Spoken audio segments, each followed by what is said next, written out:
mi hai stimolato come in tutta questa intervista, perché poi stiamo andando veramente, stiamo anche andando fuori dai nostri canoni soliti Meno ed è la cosa male, meno bellissima male, perché meno male. cambiamo totalmente. Tra l'altro voglio fare una piccola parentesi, ringraziare Marco Streccioni che ci sta ospitando in questo. Per la prima volta Soundtrack City ha cambiato location, non siamo più distanti io e lui, normalmente lo facciamo su internet via Skype o via StreamYard, questa volta siamo in uno Dei templi dei templi della della registrazione registrazione musicale delle a colonne Roma sonore e non solo. e non solo. Quindi ringraziamo Marco Streccioni e tutta la Sud-Ovest Records per ospitarci qui. In Mi questo, unisco io infatti, a questo pensiero e poi voglio prendere iniziativa su un altro argomento. vai. Mio padre. Sì, e infatti Come quello ti volevo. mio padre è un compositore leggendario, un compositore importante del nostro tempo. La sua attività ricopre dagli primi anni 60, quindi anche prima, Sì. perché i lavori, per esempio il primo concerto d'orchestra che io amo molto e ho diretto con l'orchestra di Santa Cecilia, e è uno dei primi lavori che papà fa quando era appena uscito dal conservatorio. Quindi parliamo di un'attività che va dalla fine degli anni 50 fino a adesso, All'altro ieri, l'altro insomma. ieri. L'ultimo lavoro l'ho diretto io, l'ultimo lavoro composto da papà per coro orchestra. Ho avuto il piacere e l'onore di dirigere La Gioia. Ora, mio padre, quante cose io posso dire di lui relativamente alla musica. Quello che posso dire è che conosco tantissimo tutta la sua produzione e l'ho diretto molto lui, quindi la sua musica l'ho assorbita, ma non l'ho assorbita solamente all'attività del direttore, anche le cose che lui mi diceva quando io lo cercavo, perché papà era una persona che dovevo un po' certe volte cercarlo un pochino, soprattutto nel primo periodo che io abitavo a casa, eccetera. Lui lo andavo a cercare in studio, mi diceva mi spieghi una cosa, eccetera. Ho sempre cercato un dialogo con mio padre e lui mi rispondeva prova questa cosa qui, o guarda, qui cioè, pochi elementi, ma vi garantisco che, mm, ecco, sono grato a mio padre infinitamente per quello che mi ha dato a me privatamente, quando andavo a trovare in studio, eccetera, per poi tutta la musica di cui ha fatto dono al mondo, di cui fa dono al mondo, perché non è che la musica è adesso e sarà domani questa musica e continuerà a esserlo per quello che dona al mondo, i suoi temi straordinari che danno alla gente la gioia che questi siano e che non potrebbero essere che quelli. Ecco, se ci sono delle domande su questa cosa, vai, è Guarda, difficile. devo essere sincero, io sono. Allora, non ti. Ma non è per fare qualunquismo qualsiasi, ma io quando tuo papà è venuto a mancare, quella giornata per me è stata devastante, perché io sono cresciuto con la sua musica. Il primo LP che ho avuto in mano a 8 anni è stata una raccolta che i miei genitori si erano regalati per San Valentino, pensa. Papà e mamma si erano regalati per San Valentino, scusate, ma sono abbastanza preso da questa cosa e io sono cresciuto con quella musica. Io amo la musica per immagini, amo la musica in generale, ma sono cresciuto e faccio questo mestiere oggi che mi ha salvato per tante cose, grazie a tuo papà. Fa Quindi, piacere. guarda, le tue parole, devo essere sincero, mi toccano parecchio. E io so che comunque avere un padre chiamato Ennio Morricone, un titano della musica, ce ne sono pochi al mondo. Ma io non parlo di musica per l'immagine, io parlo di musica con la M maiuscola, musica che tocca tutto il globo, musica che tocca tutti gli animi. E capisco che può essere stato per te un grande valore per la tua vita, ma anche un grande, forse anche una sorta come ti posso chiedere, è difficile anche da esprimere. Allora, Forse hai capito il concetto. voglio, sì, Eh, ok, guarda, rispondo con con un'altra risposta. E prima di tutto voglio soffermarmi ancora su, secondo me, un concetto che va precisato a proposito dell'opera di mio padre. Credo che sia opportuno dire che mio padre è un grande teorico. Nessuno mai, forse, scusatemi, sono stati scritti vari libri, non me li sono letti tutti, vi devo dire, ma nessuno mai ha posto l'accento su questo fatto. Mio padre come teorico, non nel senso che ha scritto un trattato come Schoenberg dove spiegava come si scrive la musica, ma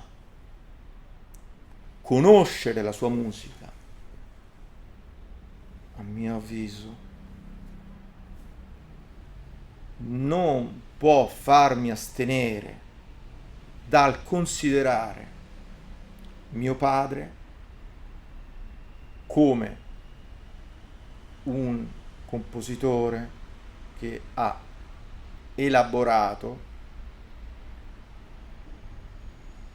soprattutto quella che è stata, tra virgolette, scuola Vienna 1912. Abbiate pazienza se entro un pochino, questa è una cosa, ci tengo no, molto a ma è dirla importantissimo. perché purtroppo molti musicologi che hanno parlato già, ma non hanno detto questa cosa, che i musicisti che suonano mi dicono sempre: oh Andrea, lo sai che questa è una buona cosa che quando ci parliamo, no? Qualche volta, oh, come stai? Oh, bene, che fai, che stai facendo? Poi qualche volta viene il discorso su questo. Io dico sempre questo concetto, la scuola di Vienna, perché si parla di serialità, si parla di dodecafonia. Prendiamo Weber, per esempio, la Passacaglia, eccetera. Prendiamo il primo Schoenberg, che poi le cose migliori del primo Schoenberg, parlo anche delle sue opere pianistiche, secondo me sono le cose migliori. Poi, secondo me, Schoenberg prepara Stockhausen, e non lo fa secondo me nella maniera migliore. Anche Berg, Wozzeck, dura troppo a mio avviso, grandissimo compositore, grandissimo, ma questa emozione, ma scrivi un tema in fa maggiore, in sol, in fa, mi piace molto più Bach. No, va bene, figurati.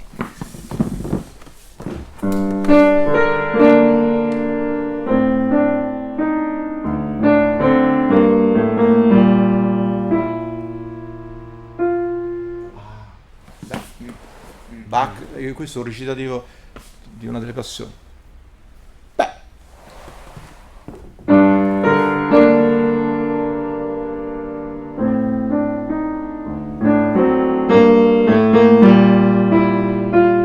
ecco, subito la modula, evidentemente. Allora, in questa melodia c'è una modernità che spacca. Oggi si dice così, Sì. diciamo tutti così, spacca. Bach spacca. Allora, perché ho citato Bach? Perché in questo contesto, in questo campo armonico dove ci sono dei suoni, lui dopo 3-4 battute mette questo suono.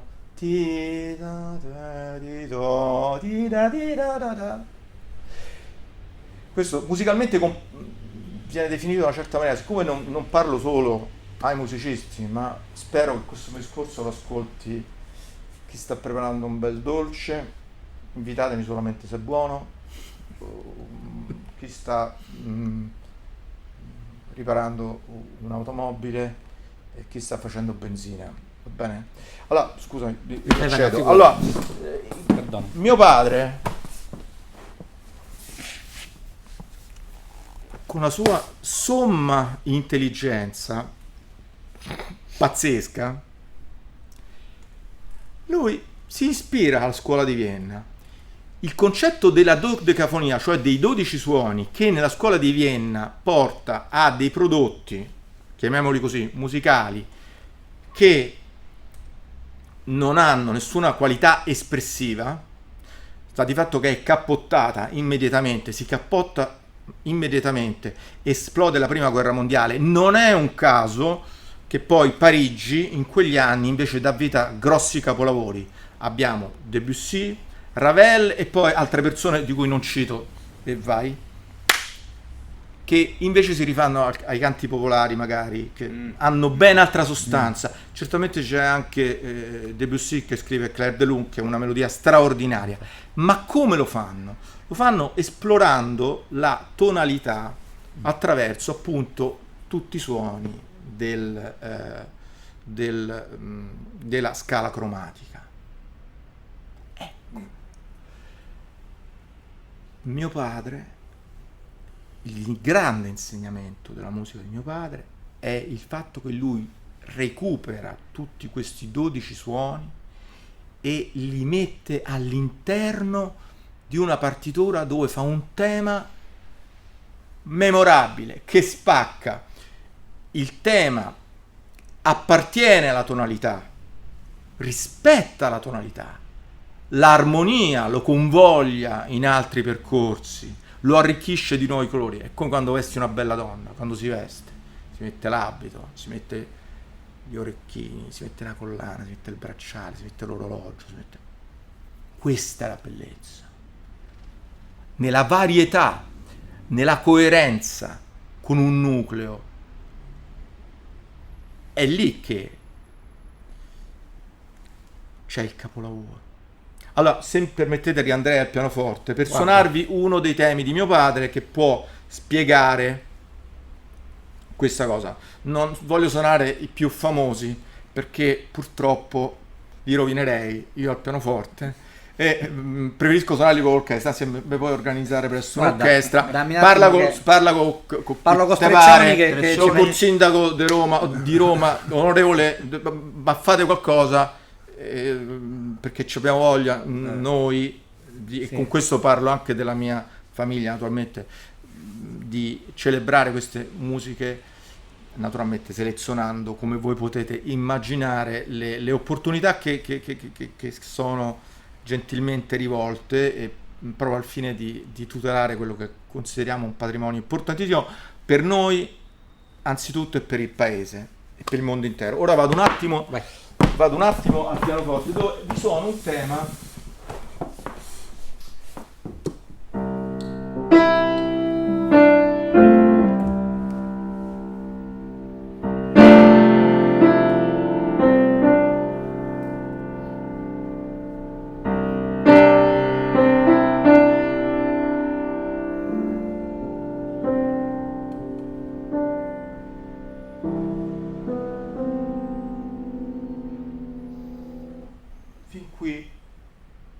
siamo nella tonalità. Ma in che maniera ci siamo? Poi mi serve un foglietto di carta perché devo fare delle cose. Va bene, ce lo facciamo portare dai nostri assistenti. Allora, siamo una melodia. Ti da da ti te ti do te do ti de to te ti do. Che armonie ci mette sotto? Tiene fermo un sostegno lungo. Poi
Ora non voglio entrare troppo nel dettaglio, ma in questo tema ci sono tutti i suoni di cui parlava Schoenberg e Weber, ci stanno tutti, solo che il tema è scritto in un unico campo armonico, che sono appunto i famosi suoni della scala 8 o 7, quanti ti pare a voi, che insegnano a scuola i flautini, quelli c'hanno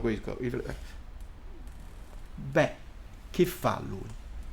Fa un capolavoro con questo tema, perché c'è questo concetto che lui mutua dalla scuola di Vienna, e attraverso, aggiungo, sottolineo 10 volte, la sperimentazione di nuova consonanza, che fanno una nuova consonanza che è importantissima nell'attività, nel pensiero di mio padre, compositivo di mio padre, è fondamentale.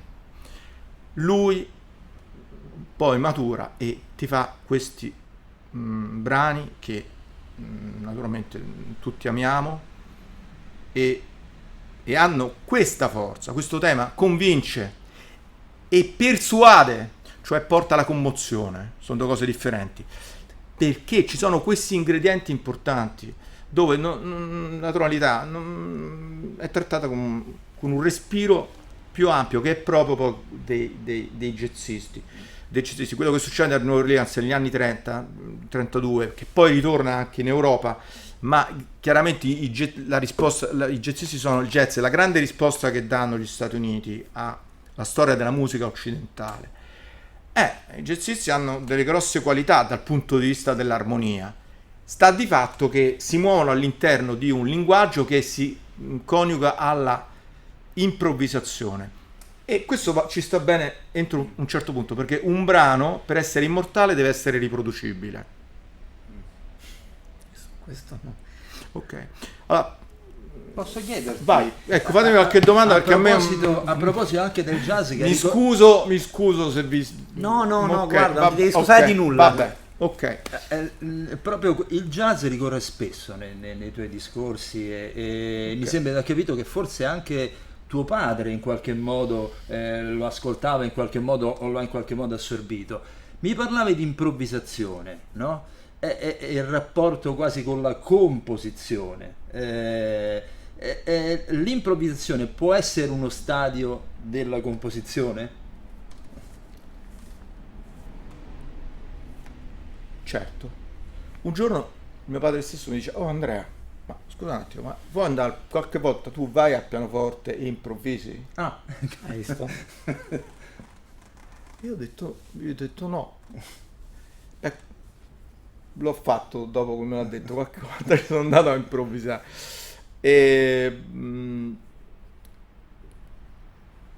Bisogna, secondo me, improvvisare però in una certa maniera. Se no l'improvvisazione diventa un fatto virtuosistico, sì, ma fine a se stesso. Invece l'improvvisazione deve essere anch'essa convogliata a un risultato espressivo. Non fare che... No, guarda, non poteva essere espresso in una maniera migliore. Semplice e lineare. Io ci tengo a farti questa domanda, anche perché è un po' il riferimento non solo al tuo al rapporto con tuo padre, ma è anche il riferimento al rapporto tuo con te stesso e con la tua musica attraverso tuo padre. Ovviamente tuo papà, una cosa fondamentale e riconoscibile, e questa è anche la grandezza della sua musica, è la cifra stilistica, cioè tu appena senti, basta anche un accenno di una nota, capisci che è Ennio Morricone.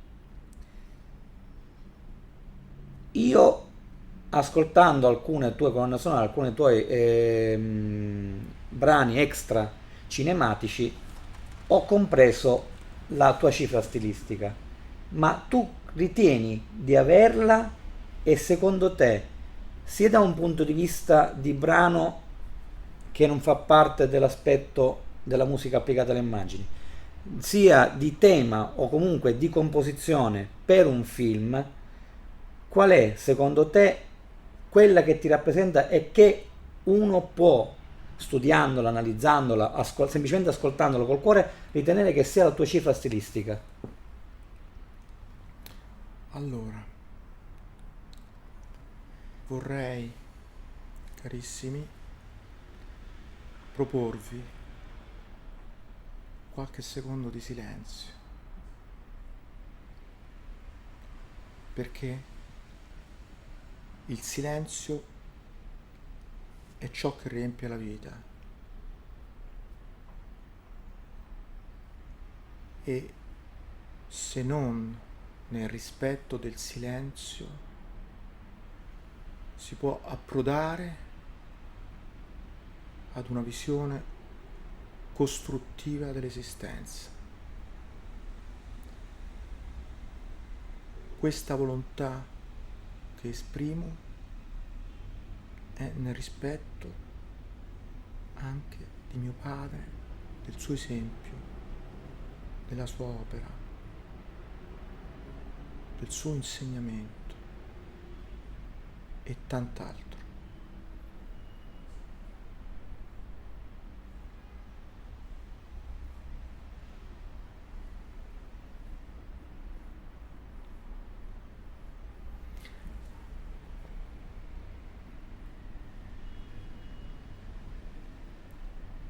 Certamente è importante che ci sia questa caratteristica. Il compositore scrive una nota, la si riconosce. Ciò avviene con la musica di mio padre. Mi compiaccio che tu pensi anche di me. Grazie. Spero di fare sempre meglio. Imparo ogni giorno, rifletto ogni giorno su come fare meglio.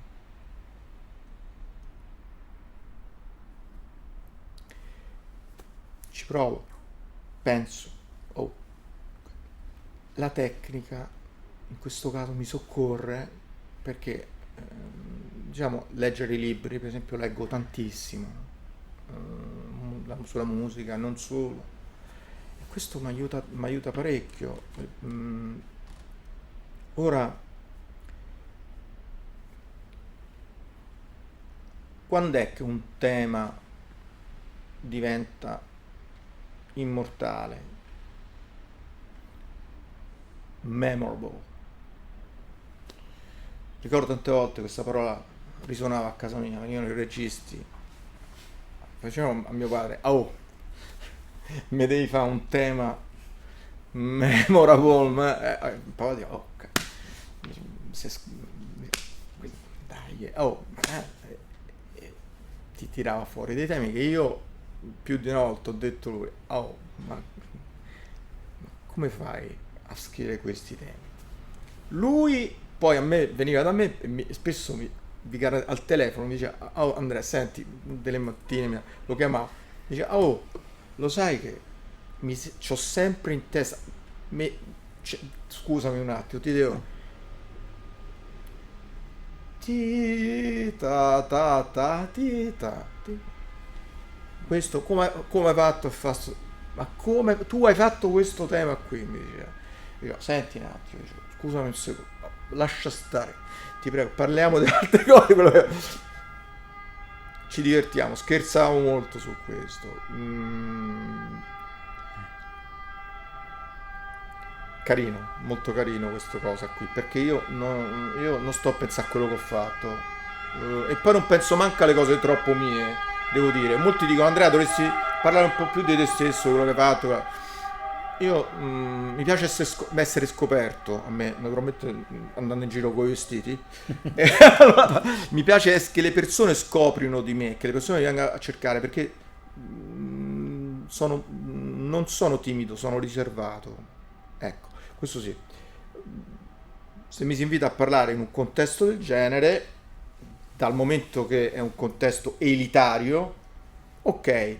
Ma certamente non è che mi piace parlare di queste cose, evidentemente, così, e scrivere soprattutto libri, così, tanto mi piace di scrivere o di dire che ho pubblicato un libro, 2 o 3 o 4 o 5 o 6, no. Allora, qui mi sembra che sto rispondendo alla tua domanda, No, no? stai rispondendo. Tra l'altro io ti aggiungo una cosa che secondo me Vai. ti può dare anche uno stimolo in più. Io ritengo di aver compreso, magari erro, io sono un passionale, Vai. io vivo, non sono un musicista ma sono un appassionato di musica. Io ritengo che, e spero che tu lo accetti come complimento, perché questa è una cosa che dissi anche a tuo padre, quando una volta realizzai un incontro alla Casa del Cinema in Villa Borghese sui sodalizi del cinema e invitai Tornatore e tuo padre e allora la prima cosa che mi chiese tuo padre disse quale film hai scelto del nostro sodalizio? Io gli ho detto maestro, io pur essendo siciliano, pur essendo cresciuto come il personaggio di Totò in Nuovo Cinema Paradiso, che è un film che io amo, Portare nell'isola deserta, e io ho scelto una pura formalità, che ritengo il vostro capolavoro, ovviamente fino a quel periodo lì, poi parlo già dei primi anni del Certo. 2000, fecimo questo incontro, e tuo padre fu molto molto contento, Certo. soprattutto perché io ritengo a perdifiato il tema iniziale, il titolo di testa del film, un capolavoro di scrittura. Infatti l'ho fatto sentire anche in un workshop ultimamente. E gli dissi, e anche perché la canzone finale, interpretata in maniera attoriale, non, con non da cantante, da Gérard Depardieu, Te la posso suonare? infatti, aspetta, ti dico, Sì. io letteralmente piango, ma perché Ok. quella canzone lì non è in riferimento al film, che sul film è perfetta, anche perché è motivata, è piena comprensiva aderenza a quella storia, a quel finale, che non sveliamo per chi non ha visto il film. Però perché quella canzone lì, con quelle parole, crea in me una sorta di profonda affettività nel rapporto con mio padre, con cui non ho mai avuto un grandissimo dialogo, ma sempre troppo esageratamente epistolare. Quindi io in quelle parole ci rivedo il dialogo tra me e mio padre, ma tramite lettera. Appartengo al passato. Ritengo che sia il tuo stile, la tua cifra stilistica, il tuo rapporto con il tema. Quello è.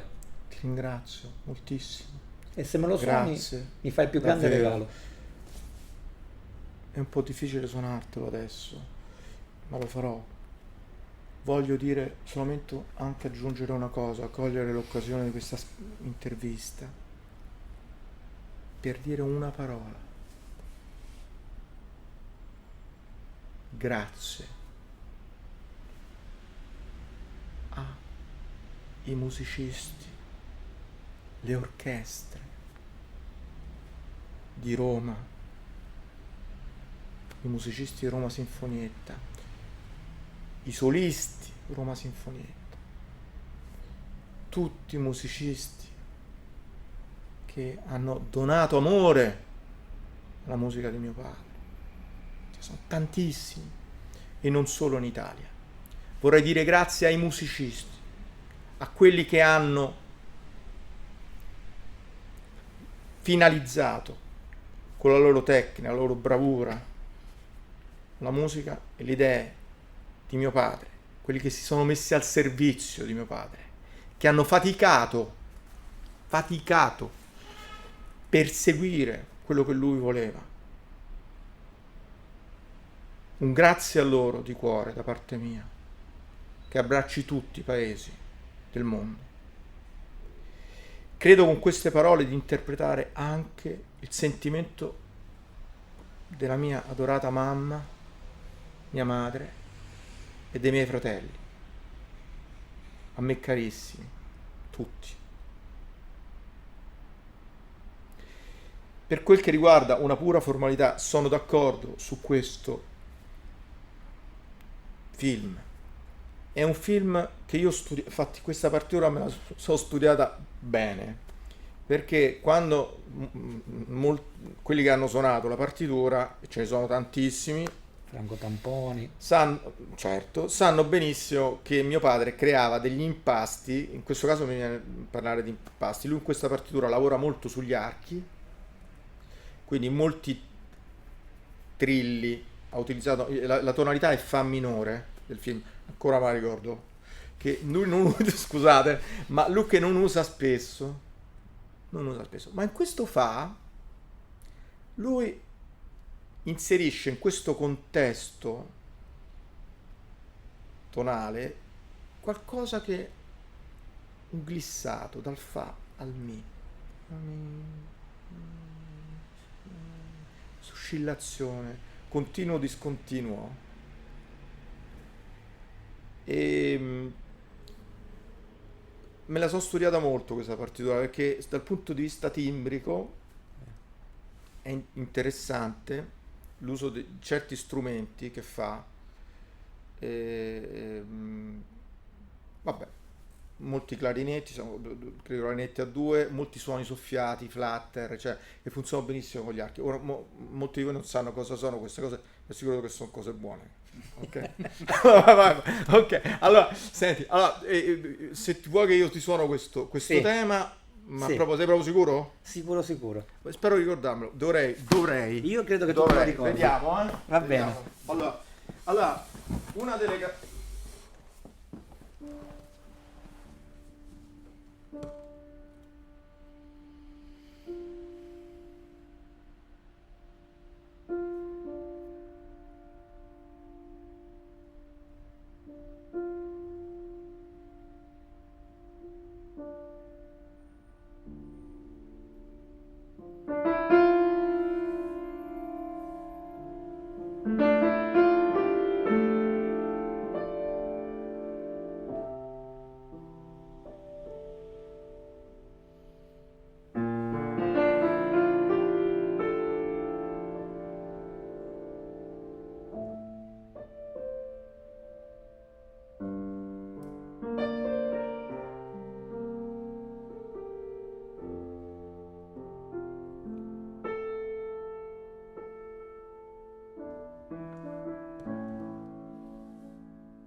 Volevo dire agli ascoltatori, perché ci ascoltano anche giovani, e i giovani è importante. Allora, questo signore qui, prima l'ha accennato con la bocca, ma è colui che ha fatto uno dei temi, secondo me, più importanti, ma non lo dico proprio della storia del cinema, e trattasi del tema d'amore di Nuovo Cinema Paradiso, che lui prima ne ha parlato così disinvoltamente, come se fosse, ma in realtà è come dice qualche compositore, quando che abbiamo intervistato, quando con un tema si cambia in qualche modo l'immaginario, no, del collettivo, perché quello è un tema che conoscono veramente tutti. Io mi ricollego al discorso della gioia. Prima tu facevi il discorso legato alla gioia, che secondo me è una cosa fondamentale, quello di saperlo esprimere. Bene, quel tema è veramente una piccola È l'espressione meraviglia della Senti, che vale la pena sottolineare. Ecco. io sono onorato che questo tema faccia parte sia stato scelto da mio padre, ancora lo ringrazio, nella sua colonna sonora. Io in 4-5 anni mi fa: ehi Andrea, vuoi scrivere una cosa? Ho scritto in tempo proprio fluidamente su uno spartito, addirittura utilizzando la numerazione di Bach, addirittura manco. E questo tema poi ha avuto la storia che ha avuto. Ora sta di fatto che è amato in tutto il mondo grazie di questo cosa. Io penso sempre a domani, quello che adesso a casa c'ho un sacco di partiture, temi, cose. Ho scritto un botto di musica. Me vuoi fare un film, me lo fai tu, mi organizzi un film? Ma volentieri. Allora ok. Vabbè, un bel film, Anzi, deve essere guarda, bello, però mi raccomando, Ti propongo anche una cosa, Allora, la dico qui. vai. Io spererei di avere Andrea Morricone, che tra l'altro credo che sia stata l'intervista più particolare, più emotiva che abbiamo affrontato ad oggi, anche perché siamo dal vivo. Siamo dal vivo, è una cosa fondamentale, è un'altra percezione. Ma se riuscirò finalmente a mettere in porto sto benedetto documentario sulla grande compositiva di tutti grandissimi, sia veterani che giovani autori di musica applicata alle immagini, io spererei di poter avere Andrea come autore delle musiche. Vai. Altra cosa che volevo Questa dire. cosa l'ha detta, l'abbiamo Vai, però registrata. bisogna vedere se, ecco, Se c'è i metto soldi come per pagare. metto come condizione, mi devi offrire una pizza, invitare prima, offrire No. una pizza, margherita, ok? Margherita, poi andiamo così, stavamo due chiacchiere, così, poi il giorno dopo cominciamo a parlare di lavoro. Va Vediamo bene. un po'.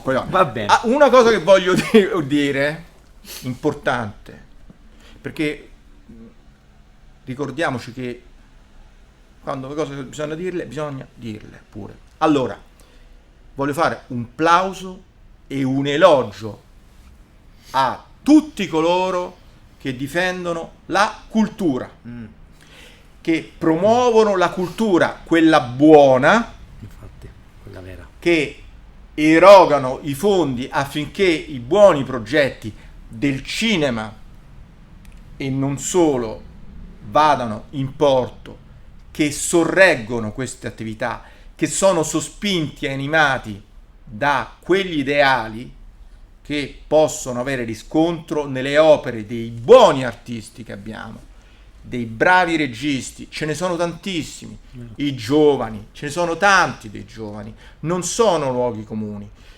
C'è una realtà oggi nel mondo che va scoperta, va portata all'attenzione del grande pubblico. Evidentemente questo è, come dire, una costante storica, ma ancor di più oggi questo è importante, visto che purtroppo questo momento storico ci vede tutti purtroppo costretti a una situazione di questo genere, che è assurda. Lode dunque agli addetti ai lavori, ai registi, ai montatori, a quelli che si pongono le domande, che cercano di fare sempre meglio, e a quelli che sostengono queste attività, che sono meritevoli di interesse. Loda al ministro della cultura e dei beni culturali nella misura in cui si occupa di ciò. Lode al sindaco di Roma, la signora Raggi. Lode al presidente del Festival di Venezia, e non solo, tutte quelle attività che sono relazionabili alla musica. E poi, naturalmente, entrando nel merito della musica, non si può non parlare delle grandi orchestre della città di Roma.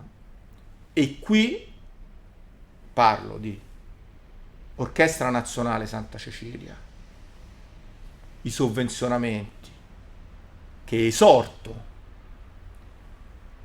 che fautoro, cioè di cui sono fautore. Bene,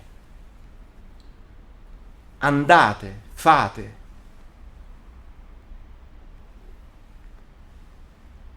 Roma Sinfonietta, un'altra orchestra importante, a cui va il mio saluto, il mio ringraziamento più sincero, perché è un'orchestra che ha seguito mio padre in tanti viaggi e non posso dimenticare ciò. In generale voglio abbracciare le più belle orchestre italiane, l'Orchestra della Scala, l'Orchestra della Rai, che è una purtroppo oggi, è stata shut down, è stata chiusa, rasa al suolo, quella di Roma, dove io andavo a sentire concerti con mio padre. Il primo concerto che l'ho sentito con mio padre è lì, e mi ricordo lui si è portato la partitura, seguiva la partitura, ero piccolino, sì, diciamo giovincello, già mi divertivo parecchio, uscivo la sera e tutto, naturalmente. Però quando mio padre mi diceva Andrea andiamo, subito andavo con mio padre. Dopo ci andavamo a mangiare regolarmente una pizza All'auditorio del Faritano, sì, usciamo, lui era molto diceva, dai, usciamo, dopo un minuto stavamo in macchina, arrivavamo insieme a mangiarci una pizza con i vari Egistomacchi e vabbè, evangelisti, Tutti nuova consonanza. io organizzavo i tornei di scacchi a casa con Aldo Clementi, altro mio grande maestro, Clementi, per non parlare di Sifonia, Firmino Sifonia, un altro grande compositore studioso che io frequentai per qualche tempo. Quante persone, ma soprattutto ci incontravamo con Egisto, oppure giocava a scacchi, Egisto Clementi, papà e io, facevamo i quadrangolari a scacchi, eravamo tutti appassionatissimi. Ora, ecco, l'orchestra della Scala, l'orchestra della Fenice, l'orchestra Carlo Felice, l'orchestra del Teatro Massimo Palermo, sono grosse realtà, e anche i cori. Ecco, un elogio anche al coro lirico romano, che veramente nei concerti che ho fatto, e qualche volta hanno anche cantato mie musiche, devo dire hanno sempre fatto un buon lavoro, e quindi appunto perché hanno fatto un buon lavoro io chiederò loro sempre di più. Bene. Io direi che con questo elogio ai bellissimo. musicisti, alle orchestre e soprattutto a, come voglio dire, incoraggiare il mondo della cultura, che in questo momento mai come in questo momento ce n'è bisogno. Io chiuderei, anche per un po' per alleggerire. Io voglio ricordare a Andrea una cosa, e gli vorrei chiedere anche una cosa molto da backstage. Allora, io l'unica volta che incontrai tuo padre, non per questioni di lavoro, era alla mensa di Mediaset, e io mi trovai praticamente con lui, avevo qualche problema, parlammo di Roma e della Roma per circa tutto il pranzo. Ora, ogni volta che ho parlato con persone che hanno lavorato con lui si parla della sua romanità, e mi sembra che era molto legato a questa città in una maniera, direi, viscerale. Posso dire, in questo senso, tu come ti poni nel rapporto con la città e con la romanità, nel senso proprio popolare del termine? Esce fuori ogni tanto. Certo, Roma è una città, la città eterna. Ho scritto un brano intitolato Roma Caput Mundi, per ottoni, Ecco. soli ottoni, quindi una sororità. Roma è una città piena di bellezza, elogio. Mi permetto di citare l'iniziativa che recentemente è stata avallata dal Comune di Roma, è stata presa dal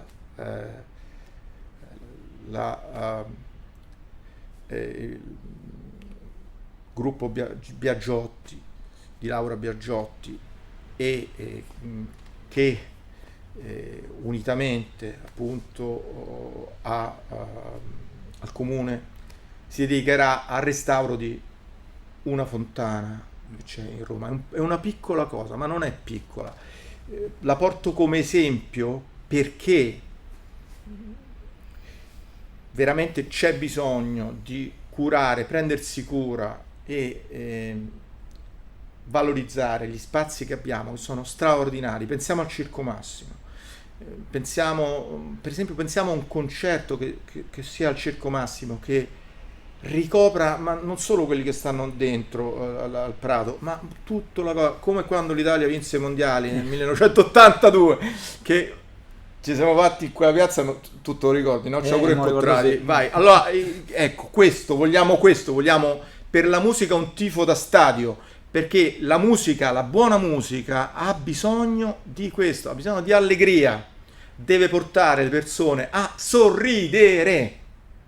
Perché oggi se non siamo allegri un pochino, ma nella maniera giusta, e non aiutandoci con la birra o con la bottiglia di vino, personalmente io non bevo alcol, quindi sto a posto. Allora, bisogna trovare la maniera di essere allegri, di essere socievoli, di volersi bene, questa è la parola fondamentale. nella maniera semplice, che ci dicono queste musiche che tanto semplici, quello non lo sono, proprio perché sono musiche profonde, sono semplici, perché le due cose naturalmente vanno d'accordo. Ecco, questo è il messaggio. Vi prego, chi può stanziare i fondi necessari per difendere le orchestre, per difendere i diritti anche dei cittadini che vogliono ascoltare le musiche, un'esortazione ai compositori di scrivere bene, un elogio ai certi cantautori, cantanti, che sono bravi, ci sono alcuni che sono bravi. Certamente aprire questo argomento vuol dire anche rendersi conto che il mercato, certe volte discografico, prevede che c'è un grande turnover, sì, no? nei brani che escono appunto all'attenzione del pubblico. Ora,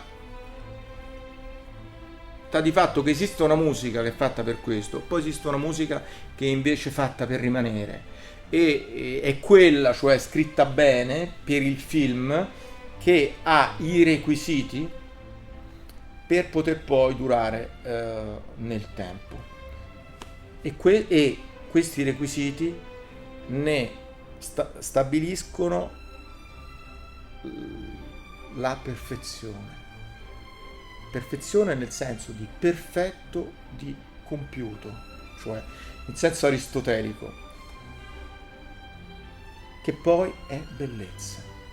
Ho terminato. Grazie di cuore dell'attenzione, della volontà di seguire i miei discorsi. Grazie a voi, Grazie, Cristiano, Andrea. di invitarmi, e spero a prestissimo, se riterrete opportuno, perché ci rincontriamo, anche perché abbiamo tante altre cose di cui parlare. anche compatibilmente con i miei impegni, che vi assicuro che adesso corro subito a casa, mi metto a scrivere, perché ho troppa voglia di scrivere e di amare. Per me questa è una forma di amore, ecco.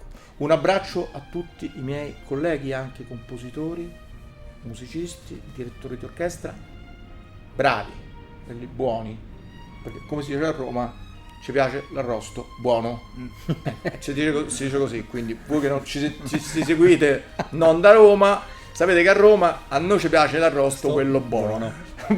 Ti chiediamo un'ultima cosa prima di chiudere questa intervista, e ti lasciamo andare a scrivere musica. Sì, noi chiediamo una dedica a Soundtrack ai compositori che fanno parte, anche semplicemente anche quello che ti viene più spontaneo, naturale, senza obblighi alcuni.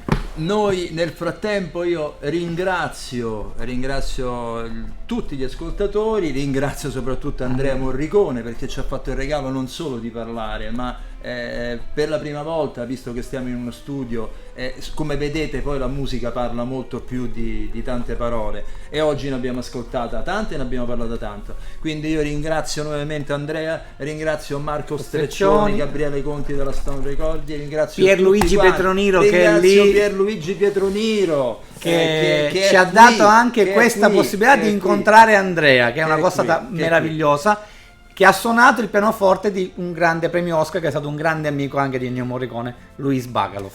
Quindi rendetevi conto di dove siamo noi oggi. Rendetevi conto la pelle d'oca che mi ha percorso per tutta l'intervista. Grazie a Andrea. tutti, grazie a tutti, Andrea Morricone. Grazie.